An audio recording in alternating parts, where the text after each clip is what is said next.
I'm going to show how to do linked double crochet, which is a stitch pattern used in my Curvature Jacket, as well as some tips on things like increasing and decreasing in this stitch.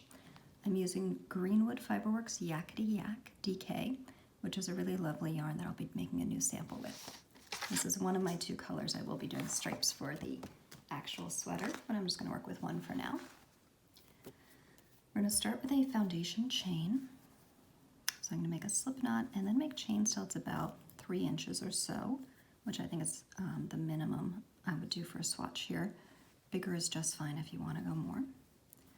I have separate videos on making a foundation chain and working traditional double crochet, and if you haven't done those yet, you might want to check the videos out and start with that, even just a little sample, and then move into this linked double crochet. Notice my chains are nice and loose. This is how they should be so that you can easily get in there on the next row. Most people chain very tightly so it looks neat, and then they have a really hard time on the next row. So this is wide enough. My preference is to work into the bumps on the back of the chain because that gives me a really nice top edge for the neck of my sweater. I'm going to be skipping 3 chains and going into the 4th one, but for linked double crochet, instead of starting with a yarn over to get a wrap on the hook, we insert our hook into the existing fabric and yarn over and draw up a loop so it's more connected, hence the name linked double crochet. So I'm going to go into the 2nd chain down from the hook and yarn over and draw up a loop. Now I'm going to go into the 4th chain that was originally from the hook, so I just planted my fingers there. Currently it's a 2nd chain from where I've been, and draw up a loop there. Now I have 3 loops on my hook, and to finish the stitch I'm going to yarn over and draw through 2 loops twice. Now the first stitch is always a little different than the rest, so for all of the following ones, where I'll be pulling up that loop is through this slightly diagonal, almost horizontal bar around the middle of the previous stitch. I think of this as a belt around the column of the double crochet. So I'm going to insert my hook into that, yarn over and drop a loop. Again, that's instead of a traditional double crochet's yarn over to start. Now I'm going to put my hook into the bump of the next chain, yarn over and draw up a loop there. And then to finish, yarn over and draw through 2 loops. That's actually a great yarn to show you on because you can see the belt I'm going into next is this kind of teal color, whereas the previous one was that purple. So I'm going into that, yarn over and draw up a loop, into the next, yarn over and draw up a loop there, and then yarn over and draw through 2 loops twice to finish. I really like this stitch because it is flexible like a double crochet, but a bit more solid. Traditional double crochet has columns with some spaces in between, and that is great sometimes, but for something like a jacket just didn't make sense for me. So I like this though because you don't sacrifice much of the flexibility that you would if I switched to, say, half double crochet or especially down to single crochet to get a solid look. I would have a much stiffer, denser fabric.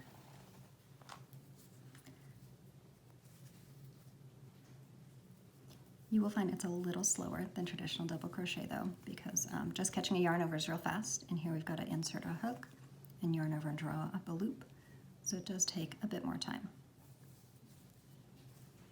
I also quite like the texture of it. You get this nice horizontal because we have all these belts around the stitches. See how that's creating a nice horizontal line right down the middle here?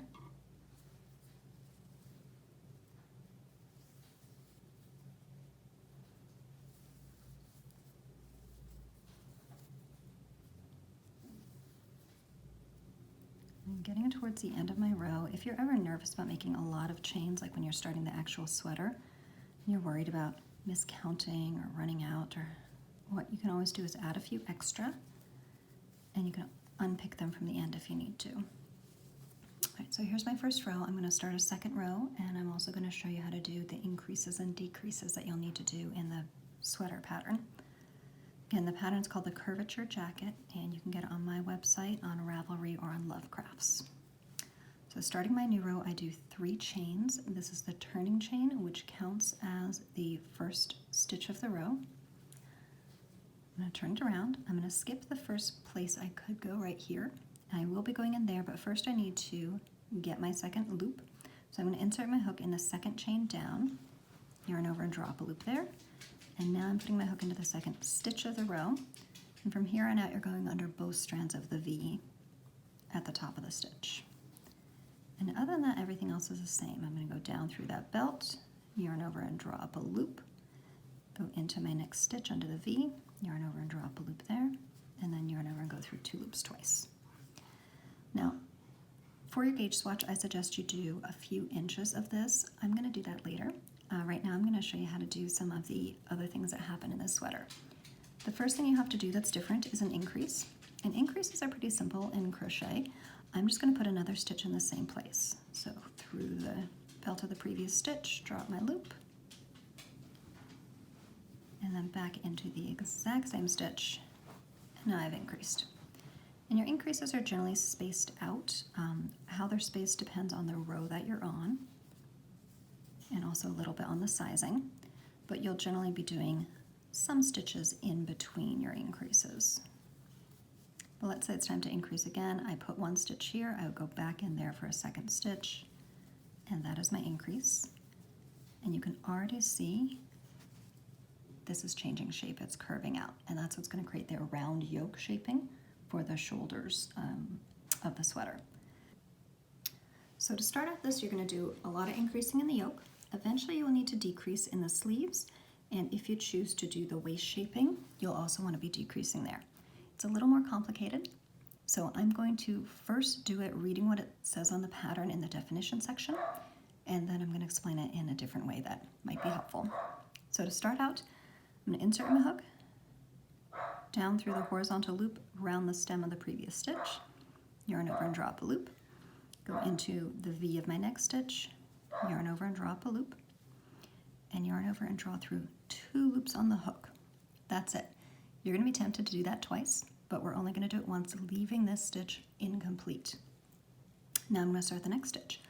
I'm going to insert my hook down the horizontal loop around the stem of the previous stitch.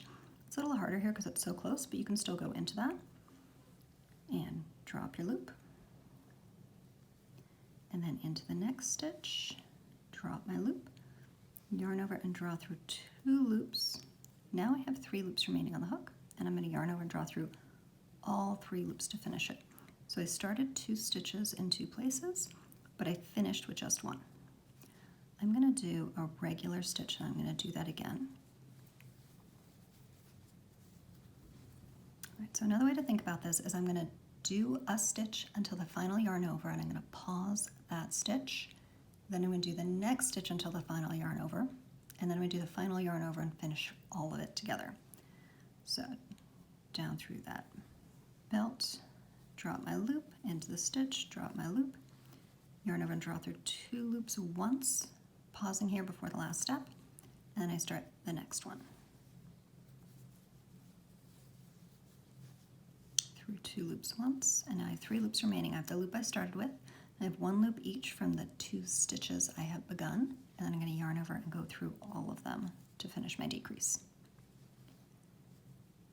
And I'm just going to show you starting a row again because we are so close. Because here the turning chain counts as a stitch, the last stitch of the row goes into the turning chain right at the end. And you can find a V if you work hard, but I find it doesn't really matter where you go in. So if you can find a different spot to go in that's easier for you, that you go under 2 strands, these are crisscross, but they work just fine. I think that that is easier and works, especially because this is a cardigan front edge. We're going to be working and edging up that with the buttonholes and button band when we're done.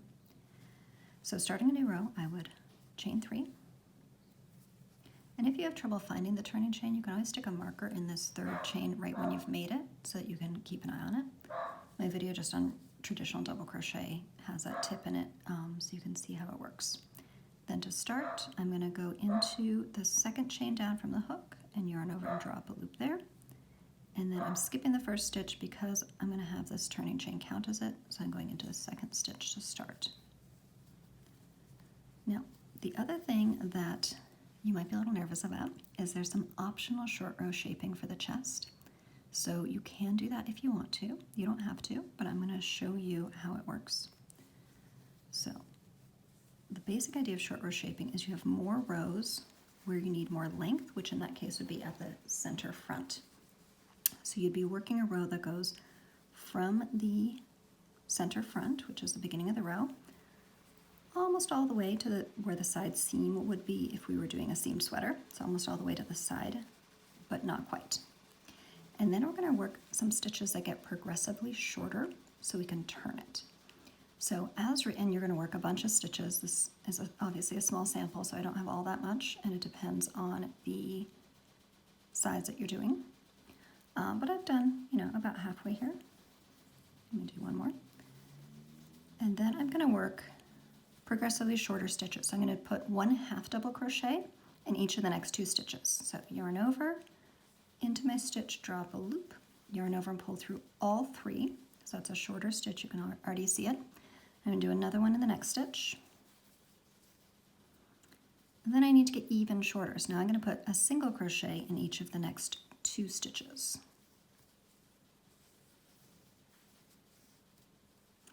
And then I'm going to do a slip stitch in the next stitch. And stop here. This is the end of the row. We're leaving the remainder of the stitches unworked. On your sweater, this will be most of the sweater unworked. Here I've just got a few. So I'm going to turn this around. I'm going to do a chain 1 that is going to count as a single crochet. Then I'm going to skip the very first stitch because this chain is going to count as a thing above it. Single crochet in each of the next 2 stitches. 1/2 double crochet in each of the next 2 stitches.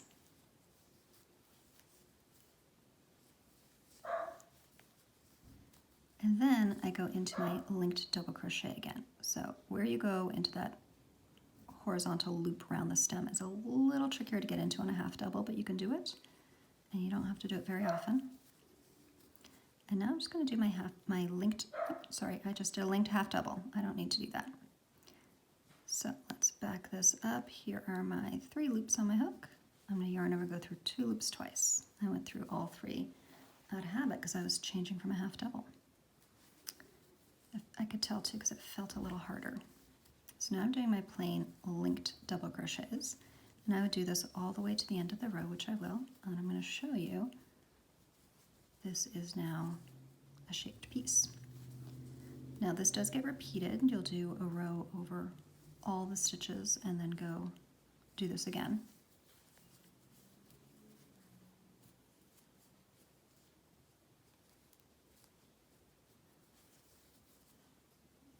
And here's working into my turning chain. Again, it's always a little hard to get in there.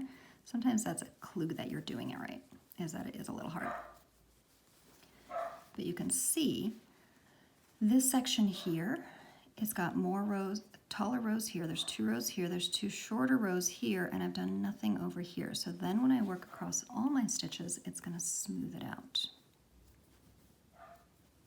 So here's my 3 chains, in through the second chain down to get that first wrap, skip the first stitch, and then keep going. Now, sometimes in crochet, when you do short rows, you have to do a little tricky business as you work past that ramp of the short row, but here I find that you really don't.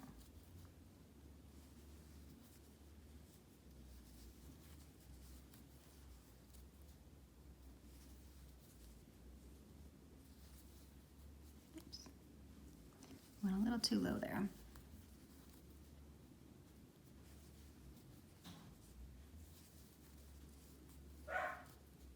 So I'm coming up on my short row stitches. They are going to feel a little different. They're going to look a little different. It's pretty subtle in terms of the look of the sweater when it's done.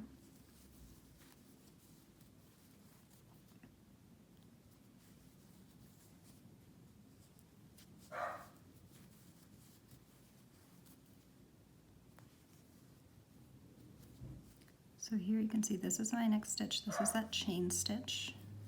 I'm going to go under the 2 strands. Keep going.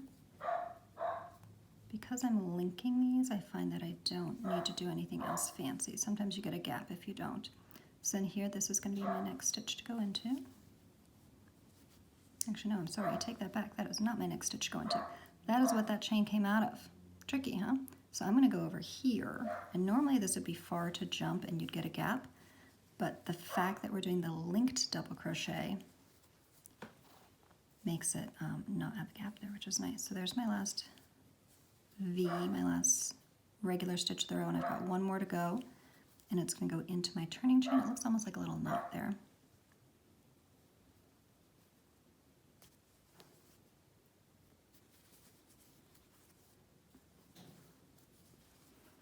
Right, so you can see here, we've got kind of a funny swatch because we're increasing and decreasing and doing a bit of everything, but you can clearly see there are more rows here on the right, fewer rows on the left, and this nice ramping down that you really don't see much. That's also hidden on the side of the chest, so it's a pretty subtle place, but I find that it's super sneaky to do it like this. All right, well, I hope that's helpful. I will eventually post a video on the finishing work, but I need to start my sweater first. And first up, what I need to do, I'm probably just going to keep going on this to make it a larger gauge swatch, block my swatch, and then check my gauge. I'm going to do a quick gauge check here just so that you can all see how that works. I quite like to have something that covers up my stitches. I'm going to take out my hook so I can use it as a pointer. So this little window in here is 2 inches, and I'm going to count, and I find the easiest thing to count is those belts around the stitches because they make this nice horizontal line. So I have 1, 2, 3, 4, 5, 6, 7, 8, 9, and 2 inches. And that actually is exactly what I need because I need 18 stitches and 4 inches, but I'm not going to trust it till I block it. Some yarns change when they get wet. So I'm going to do a few more rows, block my swatch, double check my gauge, and then I'll be ready to start my sweater. And I hope that this is helpful for you.